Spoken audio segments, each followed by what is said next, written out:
Hello, all of you. Welcome back to my YouTube channel. Today, we will talk about a very important topic of class 10th biology, which is ozone layer depletion, good ozone, and bad ozone. So, let us start our topic without wasting any time. तो topic को start करेंगे हम सबसे पहले ozone की position को समझते हैं. Let us talk about the position of ozone कि ओजोन है कहाँ पे, किस लेयर पे, किधर है. अगर ये अर्थ की सरफेस है, समझते हैं हम इसको, तो अर्थ की सरफेस के ऊपर हमें क्या मिलेगा? We will find atmosphere on the surface of earth. यहाँ पे हमें एटमॉस्फेयर देखने को मिलता है. एटमॉस्फेयर की अगर हम बात करें तो एटमॉस्फेयर को हम 5 लेयर्स में डिवाइड करते हैं. अर्थ के एकदम ऊपर सबसे पहले पड़ता है ट्रोपोस्फेयर, उसके बाद पड़ता है स्ट्रेटोस्फेयर, फिर थर्ड नंबर पे है मेसोस्फेयर, फोर्थ पे आयनोस्फेयर, इसको थर्मोस्फेयर भी कहते हैं, and last and the fifth layer is exosphere. अब हम आपको तरीका बताते हैं कि इसे याद कैसे करते हैं. देखिए, 5 उंगलियां, 5 लेयर, अर्थ के ऊपर 5 लेयर एटमॉस्फेयर की. पहला लेटर देखिए टी. अर्थ के टॉप पे, टीओपी टॉप, अर्थ के टॉप पे ट्रोपोस्फेयर. टी से पहले क्या आता है? एस. एस से स्ट्रेटोस्फेयर. एम फॉर मिडिल, भाई 2 लेयर ऊपर 2 लेयर नीचे, टोटल 5 लेयर थे. M for middle, M for mesosphere. अंदर वाली layer, that is inner layer, ionosphere. Outer layer या एग्जिट करने वाली लेयर इज एक्सोस्फेयर.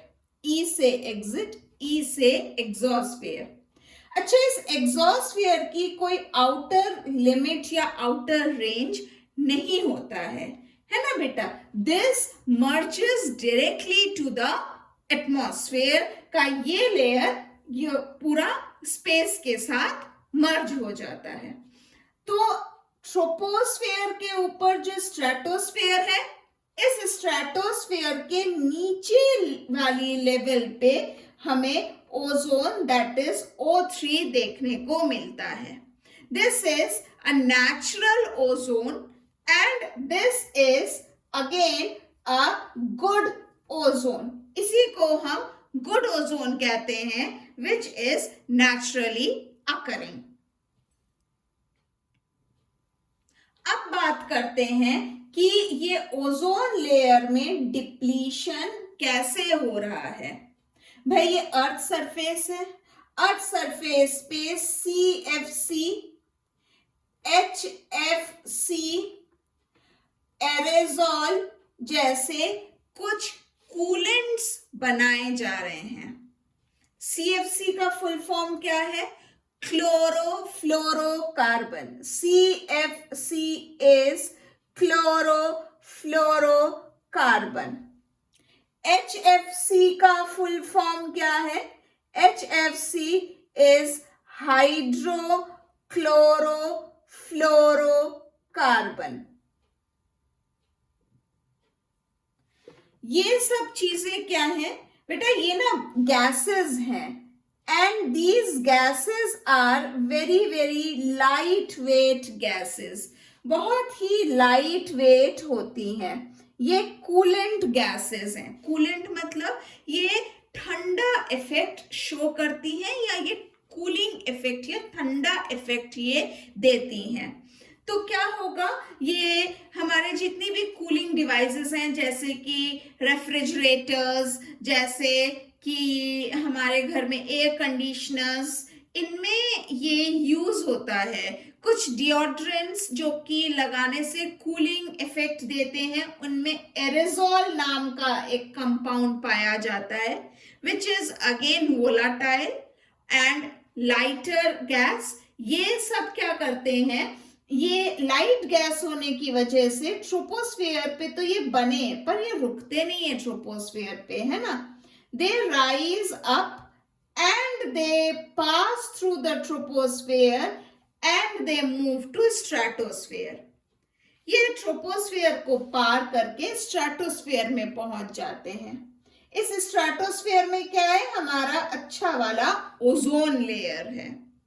अब क्या होगा, ये CFC और HFC, एरोजोल, ये जितने भी कूलेंट गैसेस हैं, ये बहुत जल्दी ओजोन से रिएक्ट कर जाते हैं और इसकी वजह से क्या होगा, यहाँ पे ओजोन को ये खाने लगते हैं। तो यहाँ पे ओजोन की लेयर धीरे धीरे पतली होती जाएगी। इस तरह से समझते हैं, if suppose this is earth और अर्थ के ऊपर यहाँ पे ऐसा ओजोन लेयर मोटा सा है। अब क्या है, धीरे धीरे लेयर हमारी पतली हो रही है, धीरे धीरे पतली हो रही है और पतली हो रही है, होते होते कहीं पे जाके ये लेयर गायब हो जाएगी। गायब क्यों होता है, यहाँ पे होल आ जाएगा। ऐसा एक छेद देखने को मिलेगा हमें ओजोन में, where we don't have the layer at all. So where we don't have this ozone layer, these are called as ozone holes. इनको हम ओजोन होल कहते हैं, राइट।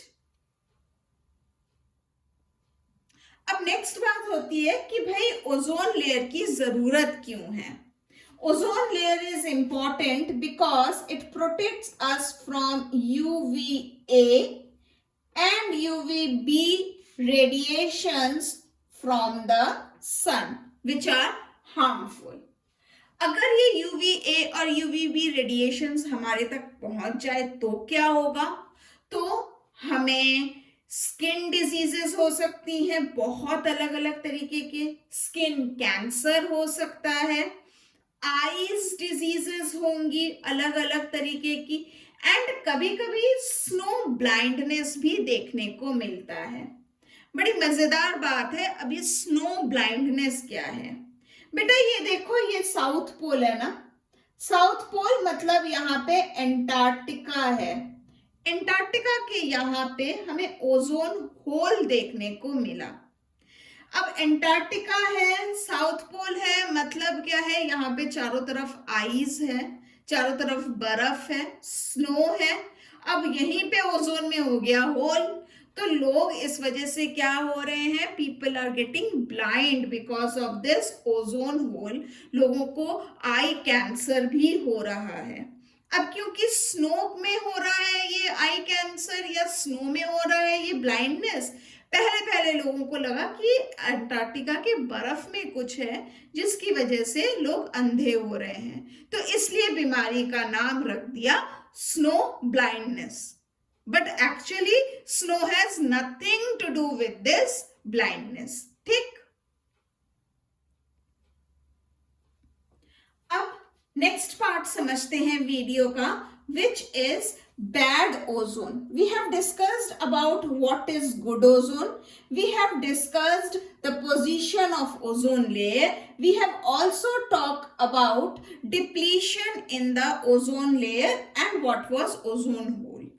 अब हम बात करते हैं बैड ओजोन क्या है। अगर हम एटमॉस्फेयर के ट्रोपोस्फेयर लेयर की बात करें, which is just above the earth surface, वहां पे क्या हो रहा है भाई, कार्बन है जो कि हमारे सभी ज्यादातर फ्यूल्स में पाया जाएगा, फॉसिल फ्यूल्स में। ये कार्बन जो है ऑक्सीजन के साथ O2 के साथ रिएक्ट करता है और रिएक्ट करने पे क्या बनाएगा, कार्बन डाइऑक्साइड बनाता है। सभी को पता है ये कैसा कॉम्बिनेशन रिएक्शन है, ये कंप्लीट कंबशन है। कार्बन डाइऑक्साइड बनेगा under the condition of complete combustion. अब कभी कभी क्या होगा कि इनकम्प्लीट कंबशन भी होता है। इनकम्प्लीट कंबशन में क्या होगा भाई, पूरा कार्बन पूरे ऑक्सीजन के डाई एटॉमिक कंडीशन से रिएक्ट ना करके सिंगल O से रिएक्ट करता है। क्या, देखिए ये O2 है डाई एटॉमिक कंडीशन, इसको अगर हम लिखते हैं तो half O2 plus half O2 लिख सकते हैं, मतलब O1 प्लस O1, तो ऐसे ना लिख के हम इसको half O2 plus half O2 लिख सकते हैं। तो इसका मतलब क्या हुआ कि इन दोनों में से सिर्फ एक ही ऑक्सीजन का यूज हुआ, एक ऑक्सीजन बच गया। अब एटमॉस्फेयर में ऑक्सीजन भी है O2 के फॉर्म में, तो क्या होगा, ये जो बचा हुआ हमारा एक ऑक्सीजन है, ये ऑक्सीजन अब एटम हो गया और ये क्या कर रहा है, डायटोमिक ऑक्सीजन के साथ जो भी एटमॉस्फेयर में मौजूद है उससे ये आसानी से रिएक्ट कर जाता है और बनाएगा क्या, O3। भाई ये O1 हो गया प्लस ये O2 हो गया, तो 2 + 1 क्या बनाएगा, 3। तो ये जो O3 बना, ये कहाँ बन रहा है, ट्रोपोस्फेयर में बन रहा है। हमने अभी बात करा कि ओजोन होता कहाँ पे है, स्ट्रेटोस्फेयर में होता है। तो ये ट्रोपोस्फेयर का ओजोन क्या कहलाएगा, बैड ओजोन कहलाएगा। ये वो ओजोन लेयर नहीं है जो क्या करेगा, जो हमें सन के यूवी रेज से प्रोटेक्ट कर सके, बल्कि this is going to lead to various health issues, various health problems. और ये बना कैसे, ये हमारी ही एक्टिविटीज की वजह से बना। भाई ना तो इतना ज्यादा हम फॉसिल फ्यूल का खर्चा करते, ना ही कार्बन इतना ज्यादा प्रोड्यूस होता, और ना ही कार्बन का सिर्फ सिंगल ऑक्सीजन से रिएक्शन होके इनकम्प्लीट कंबशन होता, और ना ही एक सिंगल ऑक्सीजन फ्री होता जो कि O2 के साथ रिएक्ट करे। तो this is how we can say this is a induced ozone और a man-made bad ozone which is formed in troposphere. This was all about ozone layer, its depletion, difference between good and bad ozone. उम्मीद करती हूँ कि this video has helped you to have a better understanding towards the topic. If so, then hit the like option. If you feel that my videos are worth sharing with your friends, then do hit the share option. If you have yet not subscribed to my channel, then do subscribe my channel, because every day I am posting a fresh video which will definitely help you to get a better understanding. These are the basic concepts which you may not be getting in any other platform. So do subscribe my channel if you have yet not subscribed to it. As I always say, sharing is caring. We are sharing knowledge here.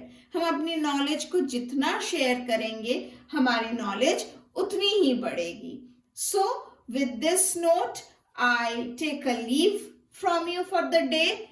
Happy studying, happy sharing, and happy studying. Stay happy. Bye-bye.